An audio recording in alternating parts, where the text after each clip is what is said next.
afternoon and welcome to the Al-Walid Center for Muslim Christian Understanding and our program today on Islam, securitization, and U.S. foreign policy.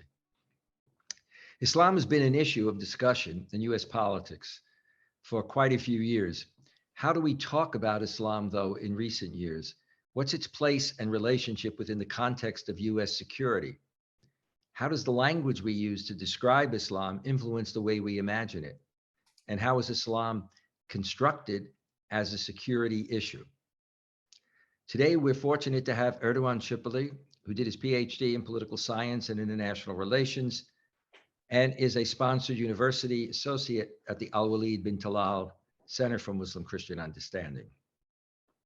His most recent book is Islam, Securitization, and U.S. Foreign Policy, focusing on democracy promotion, Islam becoming a security issue for the U.S., and the consequences.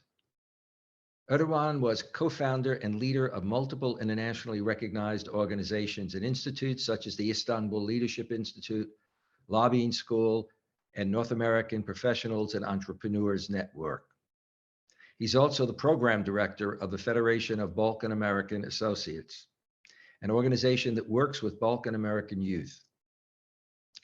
A previous book of his was The Case of Kosovo. He's written numerous articles and, of course, given presentations at international conferences. I would note that at the end of the presentation, we will have a Q&A period, and please put your questions in the chat box. It's all yours. Thank you very much, Professor Esposito. Thank you for the introduction, and it's such a pleasure to be here. I'm honored to present, and also I'm honored to be in the same panel with you. As you know, we've worked a lot together for this book. Your help and the help of the center was great in bringing this book into fruition. So first of all,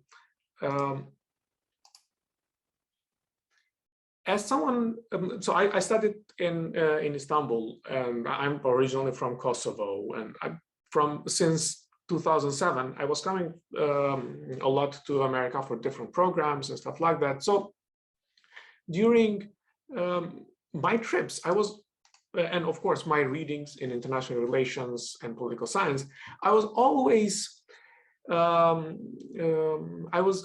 thinking about what is reality, and especially how we construct that something that becomes a reality afterwards.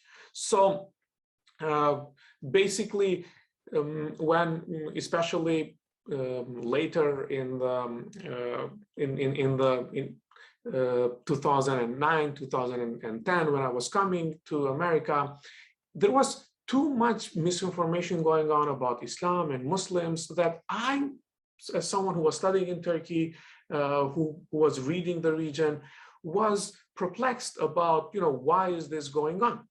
So my first step was to ask questions about how can we really construct reality, and because I will talk about my book and this main topic, I wanted to show a world map that today we know as this is the world map. But actually, I mean, is it so? Because the world map can also be like this if you look at it from another angle. And the one that we know that is the world map that we know today actually proportionately does not put the states as big as they really are. And of course, if you take the right side of the map, because the world is round, you can draw this map however you want. However, this is how we see it as a reality. So now, as we believe this reality, that is what I was thinking. Is it how is this reality constructed, and how then was the image of Islam and Muslims and the Muslim world constructed in America, and how was it being constructed here as well. So I just also need to point out that in 2002, I was a sponsored visitor of State Department. And of course, that was the first year after the 9/11 terrorist attack. So here, when we came, there was, we went to ground zero, and there was so much like information and, you know, all the trauma. So this is what pushed me in studying more about construction of realities in political terms. And then on my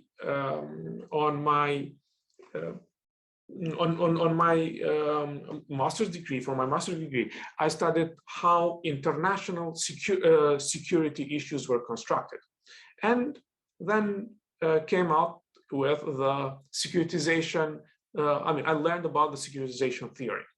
So first of all, let's talk about a little bit about all these words that we've been using, because especially securitization now is a very attractive word that everybody keeps using. But let's define those, and then we can delve into the topic of securitization of Islam in US foreign policy practically. So securitization is the third and the upper level of dealing with political issues.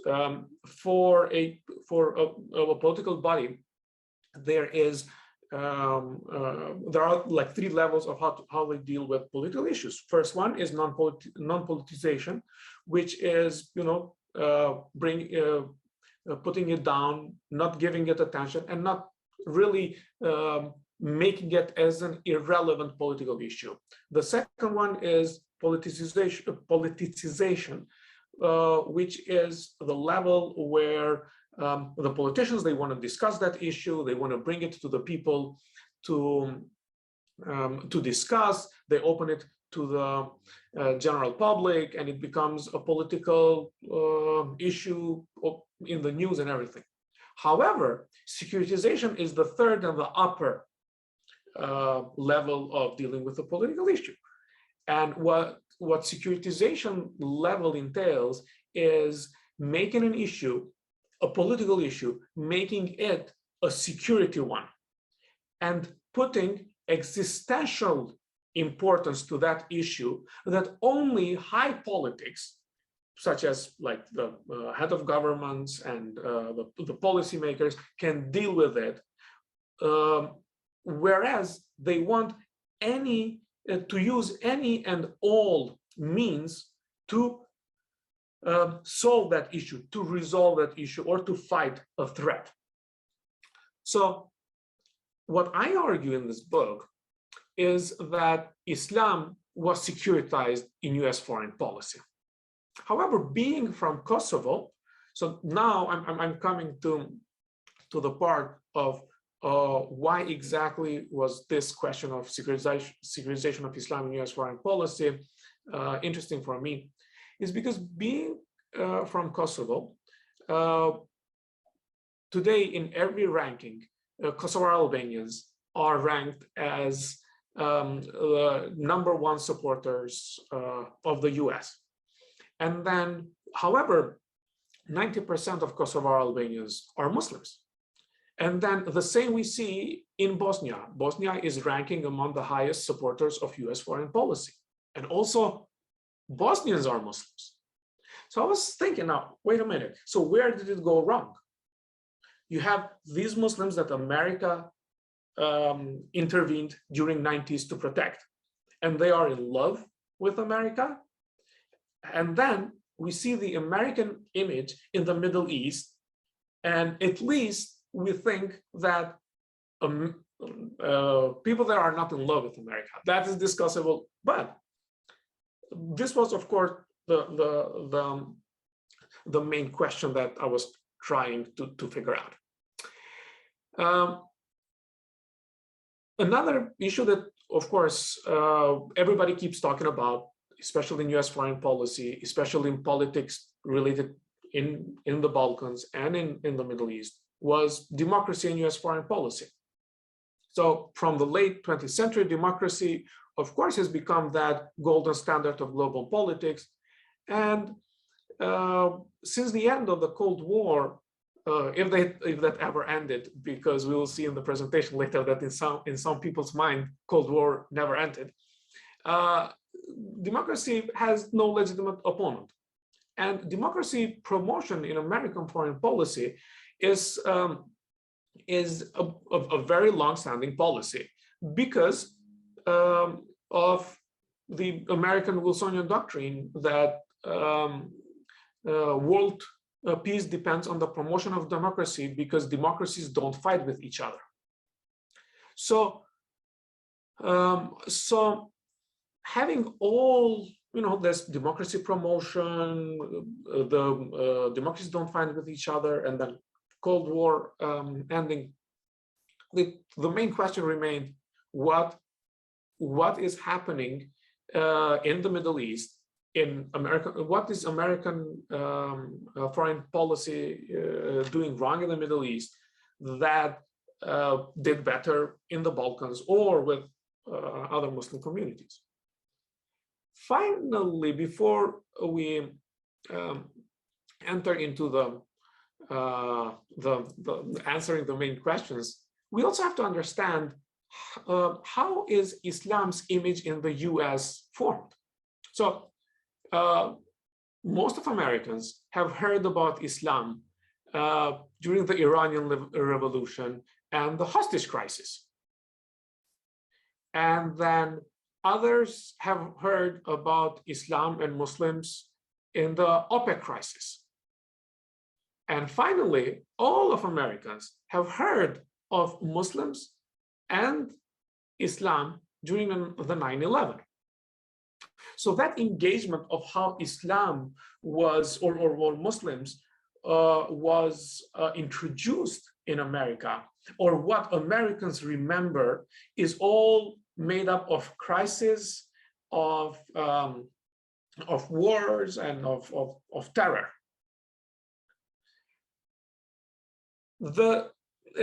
I already talked about the difference in approaching Islam and Muslims in the Balkans and the Middle East, which spiked all of this interest of mine. And reading, then, after I started reading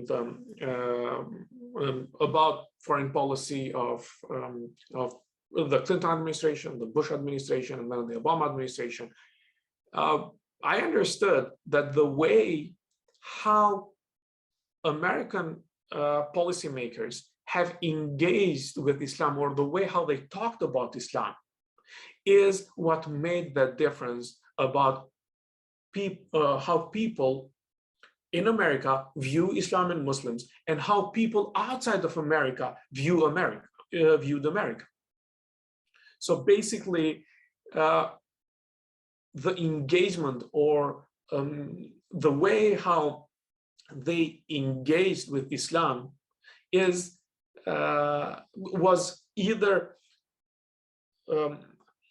either embracing the people of the faith or making them as others. And I'll explain what I mean with that. Why did the US securitize Islam? There are many reasons, but the most pressing reasons were that US in the by the end of the 90s, or it was going out of a 40 years Cold War. So US foreign policy was basically based on having a big opponent. And the mindset of the Cold War, of the 40 years of Cold War actually made the American foreign policy mindset that when the Cold War finished, they couldn't just say, hey, there's a new reality, so let's forget whatever we know. There was a need for America to express what America stands for. There was a need for another, which at that time communism was not that strong. I will in my book I discuss that the Bush administration was the administration that really securitized Islam. Although previously many presidents and many policymakers have played or flirted with securitizing Islam, but it never worked. So it's not correct to argue that everything before Bush was Islam was a part of America, everything was good, and then the Bush administration came and everything Islam was securitized and Muslims were targeted and stuff like that. No, of course not. Before Bush administration, since the establishment of America, there was always this question about Muslims and about Islam, but it never it never succeeded to Islam being securitized. And this is why I say that the Bush administration was actually successful, if we can say so, to securitize Islam and put Islam in the place of the most prominent security issue in American foreign policy. Most of Bush administration people were either Cold War administrators or Cold War Soviet Union experts. So most of his high-level administrators or policymakers came from his father's administration, and some of them, such as Condoleezza Rice, they were Soviet Union experts. What brought a carte blanche for securitizing Islam and putting actually Muslims into the center of the target was the Patriot Acts. And I just mentioned that there was always this flirting about Muslims and about Islam that did not evolve into securitization. And it's very interesting that we all speak about Obama as being the one accused of being Muslim, like that was a crime. However, when I started reading some papers during books about the foundation of the United States, there were many instances that Thomas Jefferson was actually accused of being a Muslim as well. So that thing has come long before we came to Obama. And finally, Islam was securitizing U.S. foreign policy when through the equation of national security and democracy promotion. This is why we are talking about, and this is why democracy promotion is a very, very important part of all this puzzle. In my book, I have analyzed the three administrations: the Clinton administration, the Bush Jr. administration, and the Obama administration. Fortunately, I finished my book just before President Trump got elected, but I included some things about President Trump as well. Unfortunately, a lot of things in my book which about President Trump which were not very hopeful became true. And Professor Esposito, that is the time when we used to really talk a lot about this, about what will happen during the Trump administration. So there was, how did President Clinton approach Islam and approach towards terrorism that differed from or that kept him away from securitizing Islam? President Clinton's main speech, where he talks about Islam and he talks about Muslims and he talks about this, is the Jordan speech. So in the book, you can I have analyzed that that speech in depth because securitization theory works with is based on the Speech Act. I have analyzed that in depth. However, I have also analyzed many other speeches of President Clinton, and what we understood on his approach towards Islam is that he did not associate Islam with security. He did not ask in any of his speeches, especially in the Jordan speech, he did not ask Muslims to change Islam and choose between good and bad Muslims or good and bad Islam, which is something very common that we see today. Muslims are asked to be good Muslims of what the governments or the state constructs as such. There is a consistency in discourse during for President Clinton. There were many speeches where he had the consistency of not making Islam or Muslims a target or making them the main a topic in security speeches and stuff like that. He, of course, also did symbolic gestures towards understanding Islam and Muslims, where especially in his Jordan speech, but in other speeches as well, he used some Arabic words, thinking that those are, words that are mostly used with associated with Islam and stuff like that. So that was his approach towards Islam.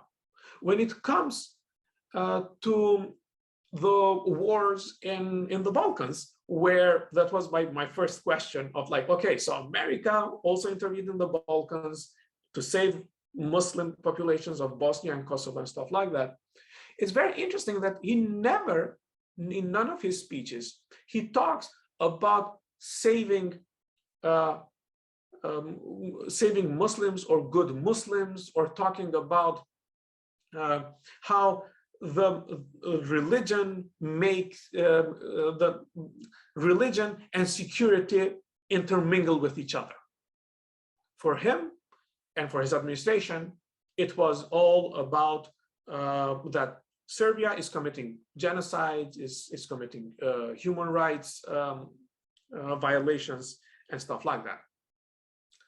What was President Clinton's approach towards terrorism? President Clinton called terrorism by its name first. Terrorism. We remember that Oklahoma, during his presidency, there was the Oklahoma terrorist attacks. And although a lot of media started speculated about Islamic terrorism and stuff like that, he went on TV and he said that we need to wait and see what the investigation shows. So he called terrorism by its name first, terrorism. When talking about terrorism, he mentioned Muslim terrorists in some of his speeches, but as he mentioned also in the same speeches, he would mention other terrorists, Christian terrorists and stuff like that. What was his approach towards democracy promotion? He was not a crusader for democracy and was not looking abroad for evils to destroy. In his own words, President Clinton always wanted to increase trade. So democracy promotion was, of course, a pillar of his administration, but he also was, he mostly was looking to increase trade as a leverage for democracy promotion. And of course, his focus was domestic rather than foreign policy. And then we come to the Bush administration. So for Bush administration, for Bush Jr. administration, unfortunately, I couldn't choose one or two or three speeches when he talked about Islam, because he spoke about Islam in every security speech that he made. Maybe one of the most pressing speech was the axis of evil speech. However, every time that President Bush had a speech or a topic that dealt with security, there was always Islam on there. What was his approach towards Islam? Increase security concerns and alert. So always in his speeches, he started with increasing security concerns and increasing how we should be alerted. Then he religionized security. Religionized security is a new word that I love and coined by Professor Voll when I was working on this book, and I was talking to him. He told me, well, he didn't securitize religion or Islam first. He religionized security, which was very true. After he religionized security, he placed Islam in the middle and securitized it by otherizing Islam and associating it with security words in every security speech. For Bush, Afghanistan and Iraq was a call from God. And demonizing Muslims and Arabs as public enemy number one was very common in his speeches. What he, in his administration, Bush succeeded in polarizing the world between us and them. For example, when he was speaking about us and them, in the same speech where President Bush said that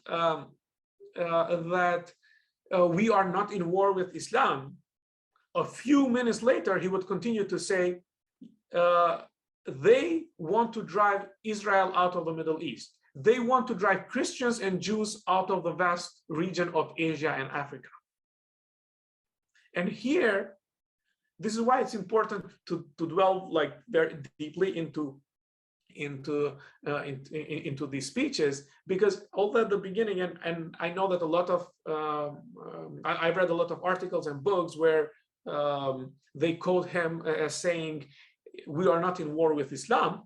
However, in the same speech, just a few sentences later, he said they want to drive Israel out of the Middle East and they want to drive Christians and Jews out of the vast region of Asia and Africa. Here, making they, the others, as the Muslims. Profiling and securitization by association have securitized Islam more than direct securitization. So, associating Islam with, like as Cheney used to refer with Islamic fascism, and these, or associating them with they, is what really securitized indirectly Islam, rather than directly saying, yes, Islam is our main security threat.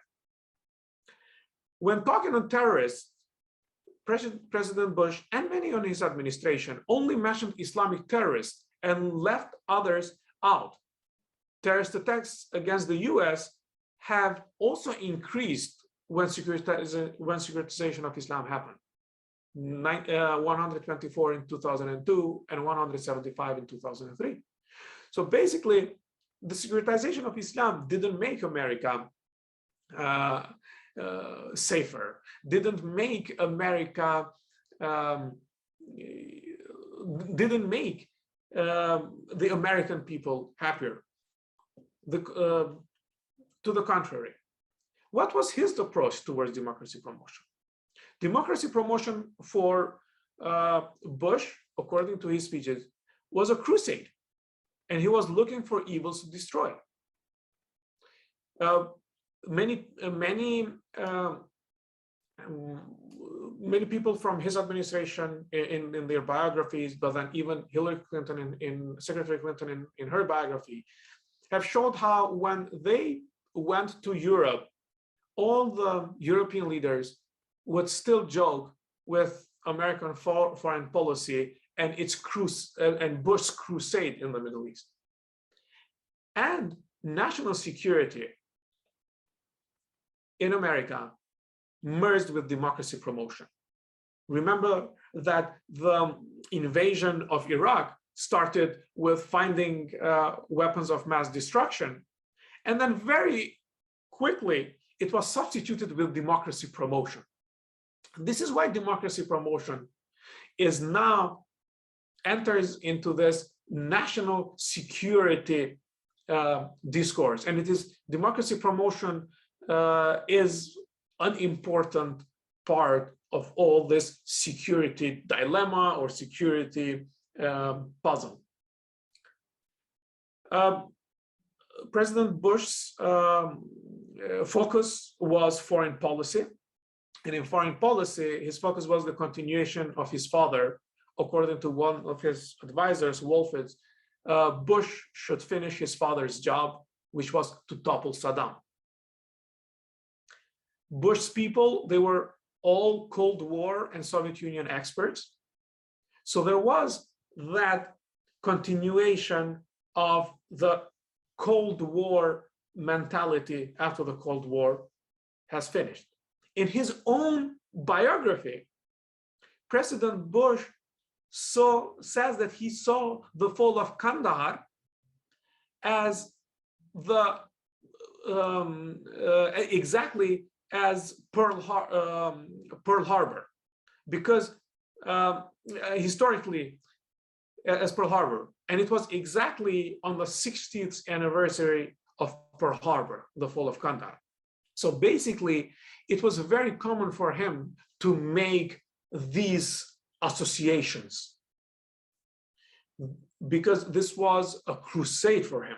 This was something that he got a call from.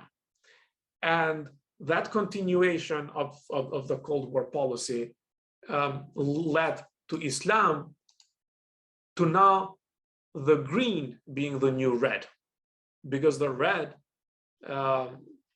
was eliminated. And now Islam and Muslims in the Middle East became what communism was beforehand. Of course, he divided the world into us versus them, and the security alert security alert was very high during the Bush administration. So axis of evil was the axis of evil were Iran, Iraq, Afghanistan, and of course Northern Korea, just to spice it up a little bit. And then 9/11 played a very big role in all this this puzzle. So what happened afterwards was that President Bush got a carte blanche from with the Patriot Acts. That was the height of securitization, where now they were able to do anything they wanted using that Patriot Act. We then came to the Obama administration. When people discuss with me or argue with me, claiming that Islam was actually not securitized, I always say that the best friend of mine to prove me right is President Obama, because President Obama has actually acknowledged that Islam was securitized in US foreign policy. And in my book, I argue that President Obama actually saw that as a wrong policy that didn't make America safer, didn't make America more secure. So he wanted to desecuritize Islam and desecuritize Muslims. Why? Because what happened is that Muslims were alienated, and this didn't make America safer. So what was President Obama's approach towards Islam? President Obama recognized the securitization of Islam. He said that extremism and violence has led some in my country to view Islam as inevitably hostile, not only to America and Western countries, but also to human rights. So he actually acknowledged that. And then he tried to desecuritize Islam. In many of his speeches, he denied that women are oppressed and that the US needs to free them. and in other speeches, especially from the first foreign speech in Cairo until the last speech that one of the last speeches of President Obama was in a mosque in Baltimore. He tried to bring Muslims to the us territory. Whenever he spoke about Islam and Muslims, he generally did not use religious keywords or discourse in those speeches that were related with security. Even it's very interesting that in the event of the killing of bin Laden, Obama did not call this a call from God. Actually, in that event, he didn't even mention about Islam and Muslims or something like that. He just announced that bin Laden was killed. I could only imagine what would have happened if that speech was made during Bush, and I cannot even imagine what would have happened if that speech was made during President Trump. However, all these efforts remained in discourse rather than practice. Why is this important? It is important because desecuritizing an issue is not as easy as securitizing it. Securitizing it, you do it through Speech Act. There is a process, but then when something is securitized, it's very difficult to desecuritize it, and it will take a lot of time and efforts. Whereas President Obama's efforts, they remain mostly in discourse rather than in practice. His approach towards terrorism is that he acknowledged that the biggest victims of terrorists, which are them, are the Muslims. This way, bringing Muslims in the category of us versus them. In speeches, in Cairo speech and in the speech in Baltimore, he mentions how, which is very different from his predecessor, that the biggest victims of terrorism of them are Muslims, Christians, and Jews, whereas Bush would mention that they wanted to drive Christians and Jews out. For President Obama, democracy was highly promoted but not fought for, and of course he wanted to politically focus on domestic rather than foreign policy. However, his biggest loss of opportunity to desecuritize Islam in the Middle East was left when he failed where he failed from the responsibility to protect from unlawful coup against elected government in Egypt, or to do more during Syria. Although in my book, I speak very little about Trump, unfortunately, I must say that during the Trump administration, in regards to my study or in regards to this book, I can only label it as making Islamophobia great again. Whatever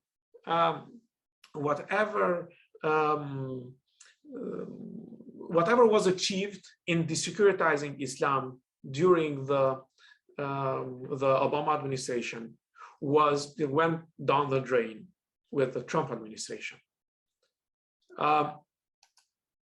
Why is this important? Because securitizing a religion, it becomes a part of the national discourse and how people view unconsciously the others. This is the Twitter handle of Jim from CNN's chief national security correspondent that was flagged to me by my friend Jordan Denari. Here, a chief national security correspondent uses a banner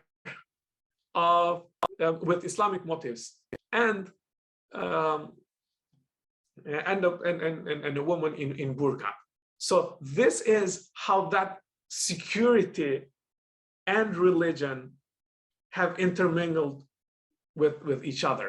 And the picture on the right is a picture a picture of a train that Russia donated to Serbia when there was an opening of the train routes. They wanted to open a train routes between Belgrade and Pristina, but then they used all these religious figures to claim that we are reconquering Kosovo from that we lost again. And these were all saints that were, of course, praised by Tsar Lazar, who lost the war to the Ottomans in 1300s.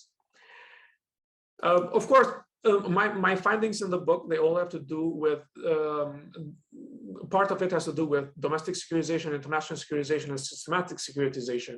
But because there is, of course, I went over my time. The main issue that I want to mention here is that securitization is done differently at different levels as well.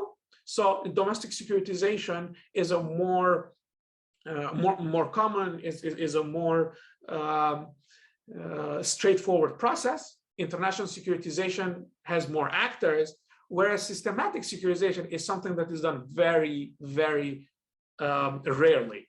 And Islam was actually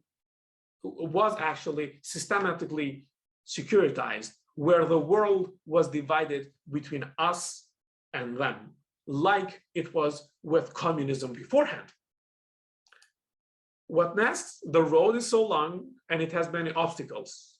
I think we need to continue working on desecuritizing Islam, but most importantly, de-religionizing security. So although during the Trump administration, I'm all disappointed with how Islam was treated and Muslims are treated and everything. However, security in America is also religionized. Now we're talking about groups that claim that this is the time, the apocalyptic war and stuff like that. Whoever the next president is, I think the main focus should be bringing people together and reevaluate policies that went wrong in how much should be left to the government. Even during the Obama administration, in every Muslim event that you would go, there will be FBI agents trying to recruit Muslims to work for the FBI because that is what they needed.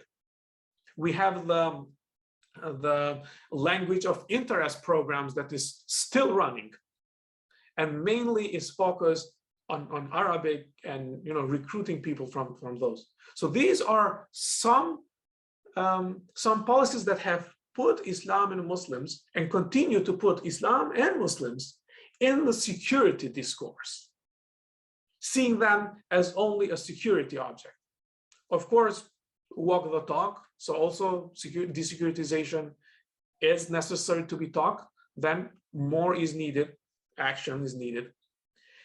A lot of people have asked me, as a Kosovar, do you think that America should get less engaged? No, I always believe that America should get more engaged, but at the same time, listen what people in the ground want, what Ukrainians want, how they see their future, what other people, what Egyptians want, what Afghans want.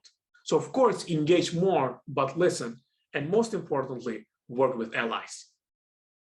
This is not, because we're talking about a systematic securitization issue. This is not something that America should do it alone. I'm sorry I went over time, but I'll be happy to take your questions.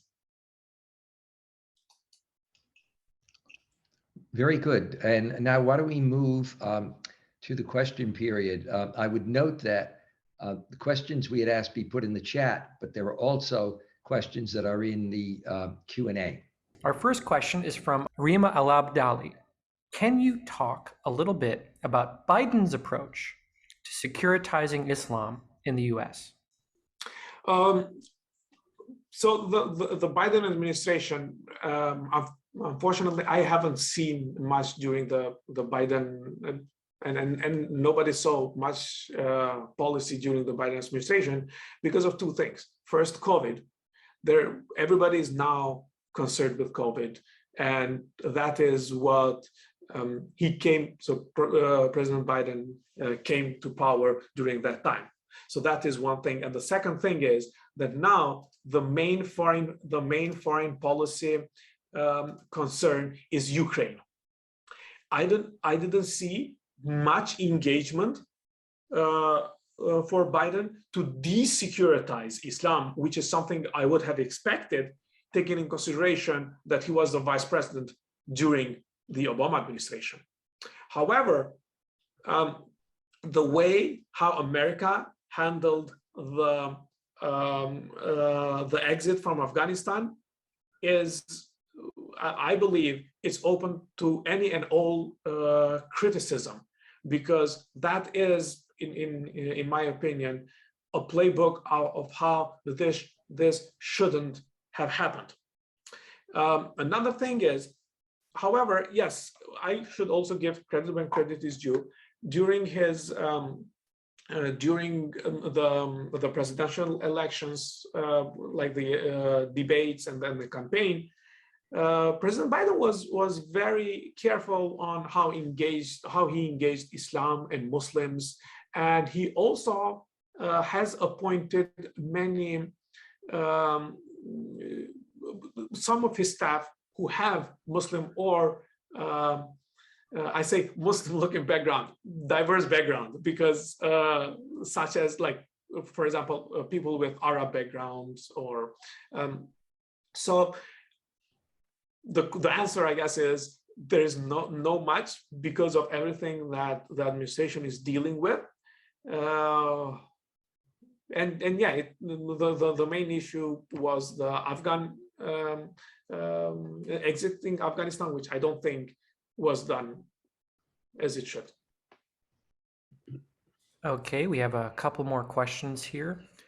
This one is from an anonymous attendee.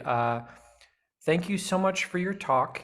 Do you think that the digitization of trade and the online shift in global commerce plays any role in the changing attitudes and the increased securitization from the West?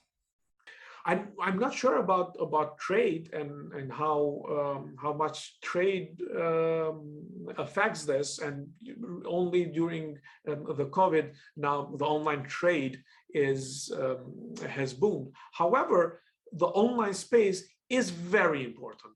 This is why I really, something that is really close to my heart, and something that I follow very closely is what the Bridge Initiative is doing, headed by Professor Esposito and everyone there. I really appreciate everything that they're doing. A lot of people, especially the youngsters, they live online now. However, what's happening is that in online, everybody has their own echo chambers. So people who they follow, who they like, and who the algorithms they put forward, they all have this echo chamber that maximizes their thought or supports what they think. However, initiatives that come, as I said, from like Bridge initiatives that come from universities such as Georgetown, from DC, and the way how they are worked very beautifully, very engaging. These are all welcome, and I believe that these are the ones that can break those echo chambers. Is it difficult? Very difficult. However, and most probably, we can see that when an issue, let's say if Islam is to be securitized, or if immigrants are to be securitized, that will constantly increase. However, with initiatives like online initiatives such as Bridge initiatives and others, if they can stop, or if they can slow down that echo increase, that is a big a big thing in the making. Unfortunately, we're on January 6th, we saw how digital movement can result in very dangerous actions. And I mean, we're talking about a group that nobody knows who is heading the nobody knows who QAnon is, and the effect that QAnon was able to have in American politics, that came up to bringing people together and storming the Capitol. So yeah, digitalization has a very important, very big impact. We have a couple questions here. Here is one from a Michael Kurdzig.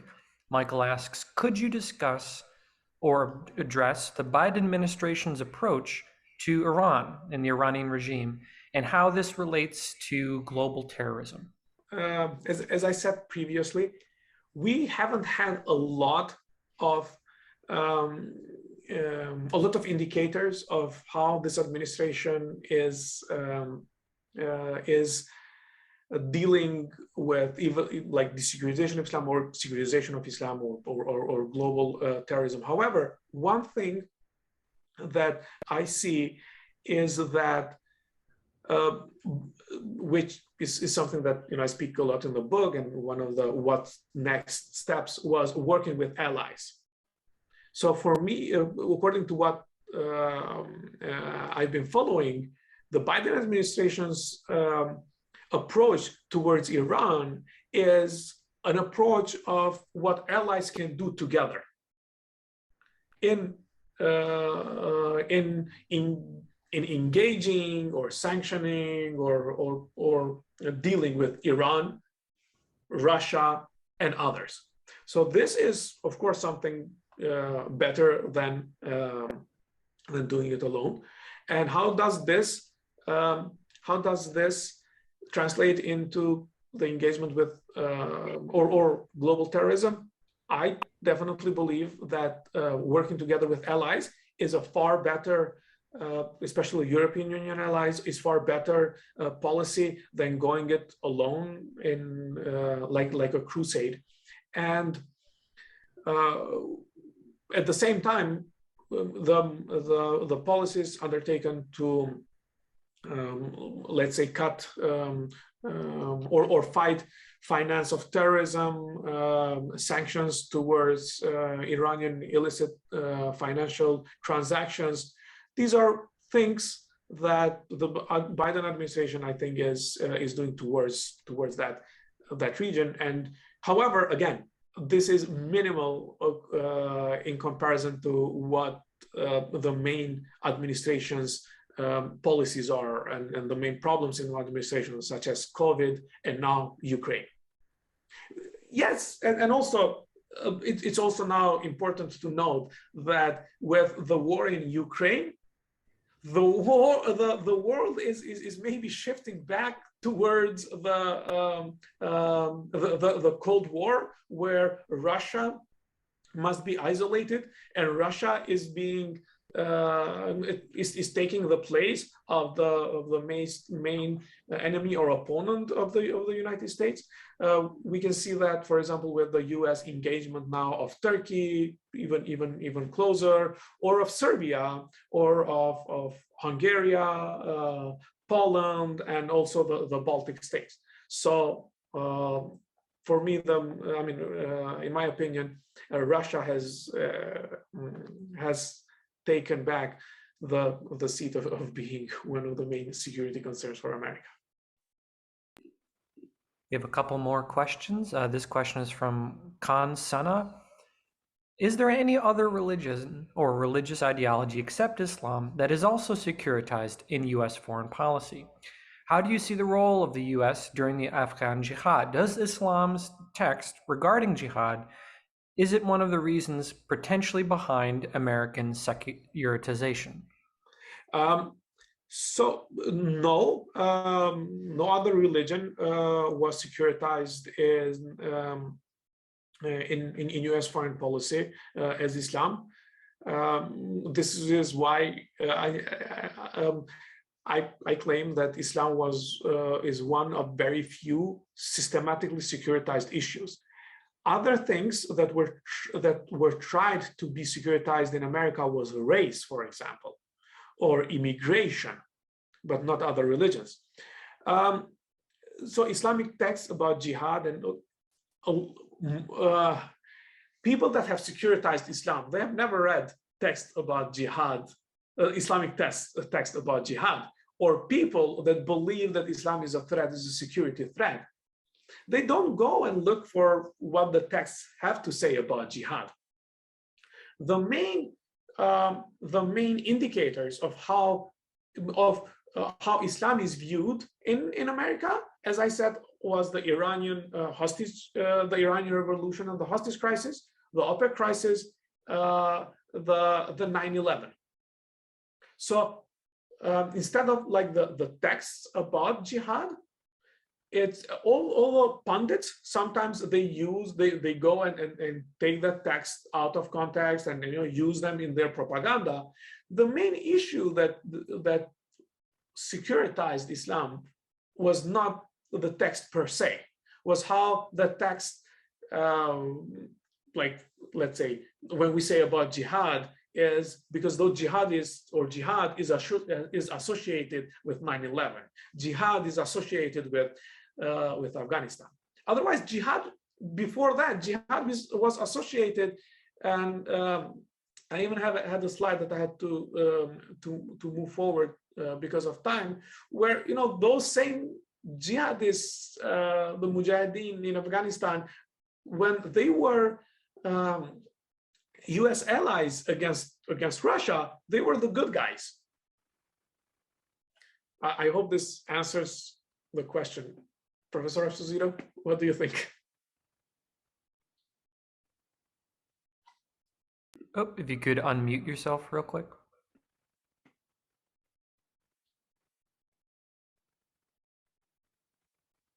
Okay. I think that part of the problem that we have is that often one doesn't really first take a look at what does the concept mean and its multiple interpretations within Islam itself. For mainstream Islam in your mainstream history, you have the notion of jihad meaning to strive a struggle in God's way, and that can be basically be a good Muslim, etc., etc. Historically, you did have emperors that would use it to legitimate their wars, but this is not unusual in the sense that if you look at the West in World War II, both within Europe and certainly in the United States, there was an attempt to use religion, and indeed more recently forms of interpretations of Christianity to legitimate, and then extremists use it. But if you go with the fact that extremists use it, and if that becomes the major mode for definition, then you've got the Oklahoma FBI building and that slaughter, which was carried out by somebody who was influenced by Christian thought. And you have today the FBI and Homeland Security saying that the main threat is the far right, and a significant element in that far right uses Christianity to legitimate its approach to not only defining America, but its treatment then of others who are not Christian, Jews, Muslims. We've had an uptick with regard to anti-Semitism, significant uptick. We've had major problems with regard to the treatment of Muslims. We've had Sikhs, who've been killed. So it's a complicated issue to deal with. An excellent book would be to look at What Everyone Needs to Know About Jihad, or Jihad, What Everyone Needs to Know, by Asma Afsaruddin, that was published by Oxford University Press. Okay, and back to the questions. Yeah, and thank you very much for this comment, Professor Esposito. And these religious influences, they are important. Like, for example, now let's say FBI's latest report claiming that the far right some of them influenced by Christian thought. So it's important for the security enforcement agencies to look into that, including if there are extremists who use jihad or whatever, that interpretation of jihad for terrorist attacks. However, it's first a terrorist attack, and then it is influenced by a thought or another. Whereas when you take this out and you say that all Christians think like this, or all Christians is others, them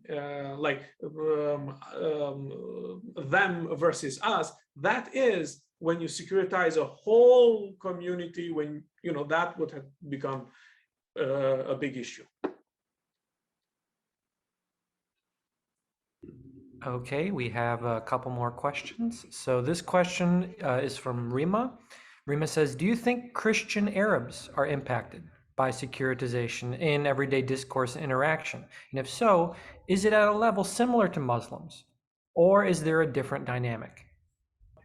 It's difficult for me to measure how different it is. However, are the Christian Arabs impacted by securitization of Islam? Yes, big time, yes. Because when nobody is asked, when somebody has a foreign sounding name or an Arab name or a passport or a look, nobody's asking them for their ID cards where it writes, are you a Christian Arab or a Muslim Arab? That is the thing with securitization. You paint everyone as a security issue. Moreover,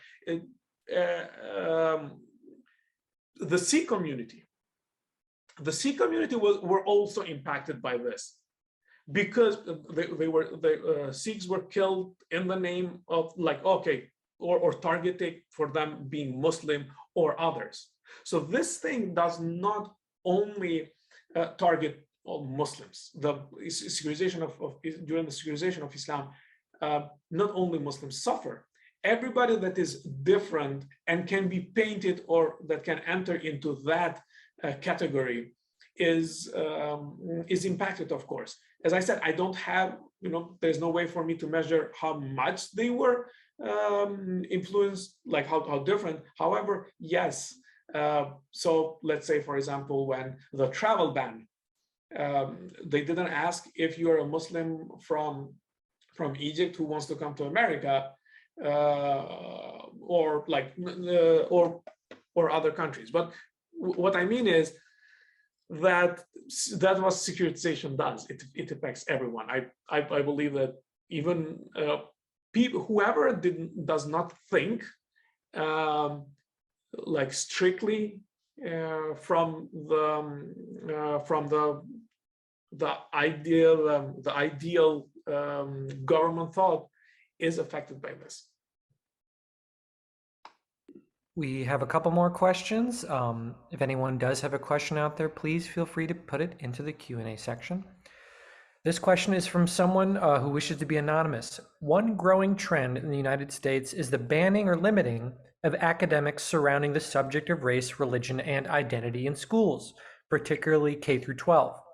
Do you feel there is any danger with such measures by the state to omit the analysis of research such as yours? Yes. I mean, I was born and I was raised in a crisis, in a war where it was a crime for me to go to school, basically, and to learn what I was learning.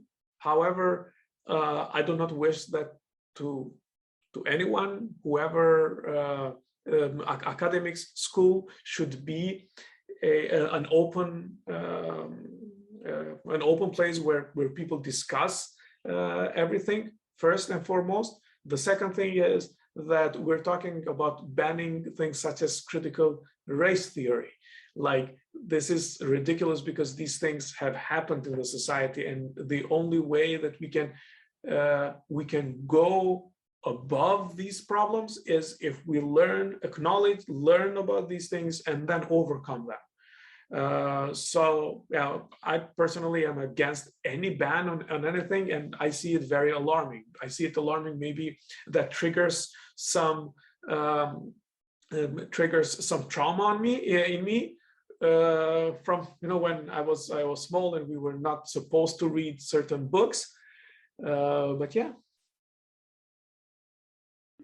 We have another similar question. You compare in your research the present securitization of Muslim Americans to the way that political progressives were securitized in the early 50s by politicians such as that of Senator Joseph McCarthy. Would you like to explain in a bit more detail why you drew this comparison? So why I drew this comparison was it came out part of my research, and I studied discourse. So when I started reading papers or books or speeches that were made during that time and during the latest 20 years, I see a lot of similarities. So that is why I drew that comparison. I was one of the things that I was happy with my research is that it grew me, it educated me, and I was happy that some of my previous thoughts, they turned out to be wrong, and I was like, okay, good, let me change my thought. For example, when I started it, I didn't think that there will be too much relation between how Islam is viewed and how communism was viewed. All right, and then doing research, this is a 6-year research, so doing research, I understand all those parallels, and it's not only me drawing those parallels. Is President Bush in his autobiography talking about the first movie that he watched in the White House when he became president was I don't remember the name of the movie, but it was about Soviet Union and America and stuff like that. And then of course, Condoleezza Rice being his teacher at Yale, and the way how he explains the relation. That his best subject was history of the Soviet Union and stuff like that. So that is what drove me into making those kind of connections.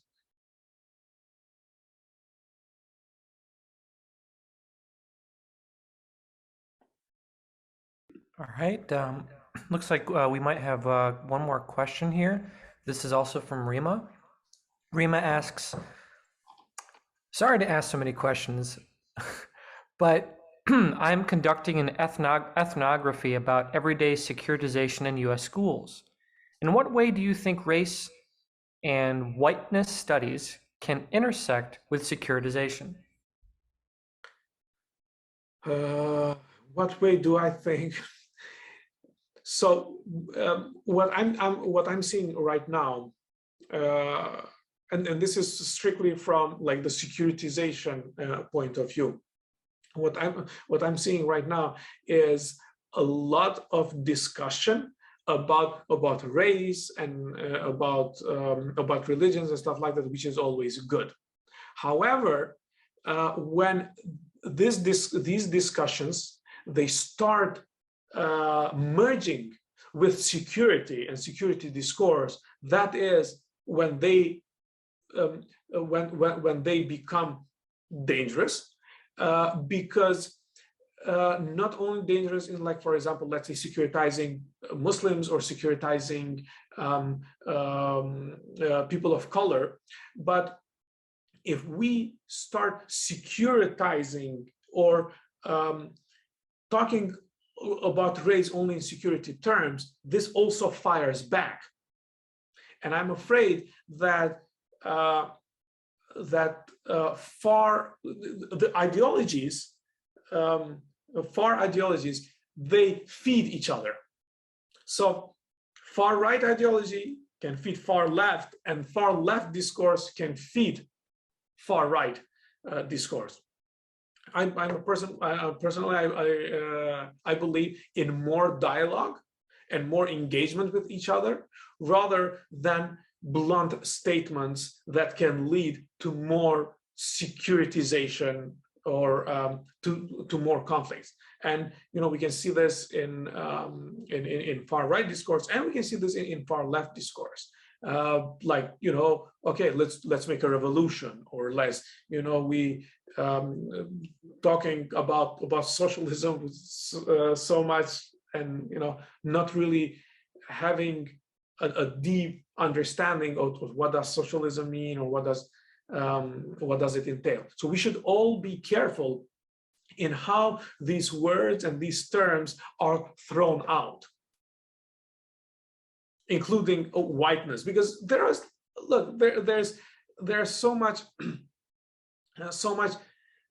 discussions now, especially during Trump, about actually the whites are really the victims. And this came out just because we're talking about race, and about how we should desecuritize, and talking about the police violations of especially African Americans.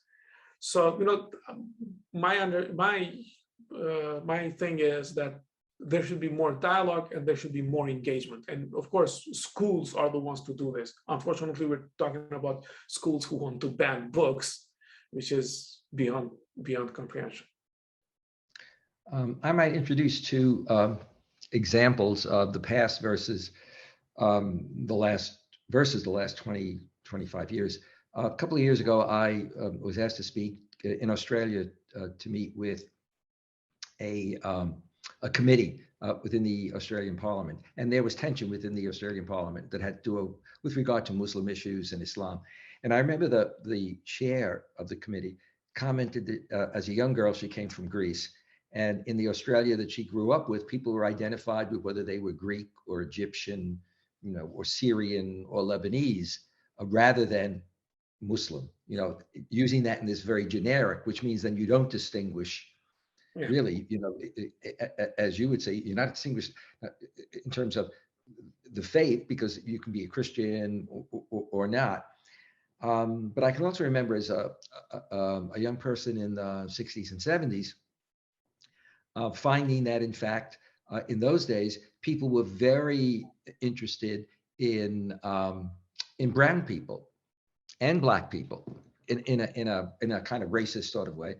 And because of my own features and complexion, and particularly in the summertime, I instances in New Hampshire where I was told this may be awkward on the beach because they may confuse you with being Italian or Puerto Rican, or when we were first married, moving into a condo in Philadelphia, and the landlady downstairs, was sort of asking me, who I was, but doing this in this very, very delicate way. And I was very conscious that, where could this be coming from?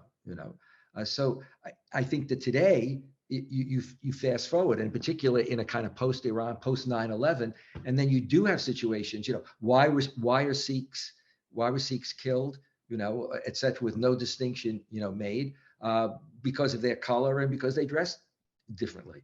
But it was then in this generic, you're dressing like them, and the them was this kind of broad group.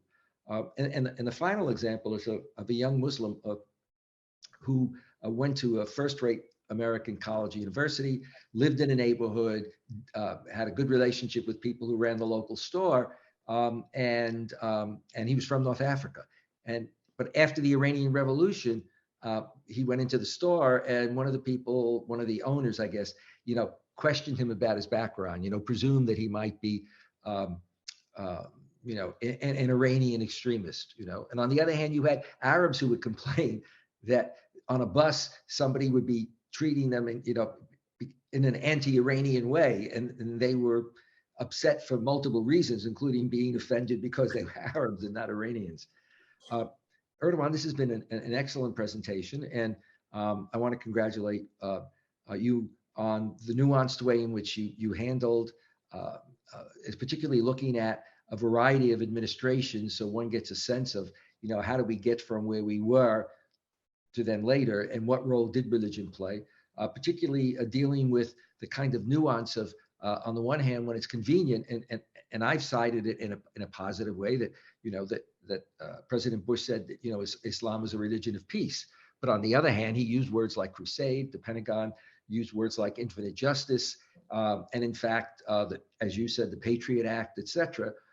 One can look, for example, for those of you that are watching or may watch in the future, if you read Less Safe, Less Free by David Cole, Less Safe, Less Free, it documents very clearly how in the reaction to 9/11 in the first months, thousands upon thousands of Arabs and Muslims were brought in for investigation in a broad brushstroke, and virtually none of them were found guilty. That didn't mean that we didn't have sleeper cells, that potential, but the thousands upon thousands that were brought in without any kind of initial evidence, etc. It was based on their profile, and somehow that profile, was an issue.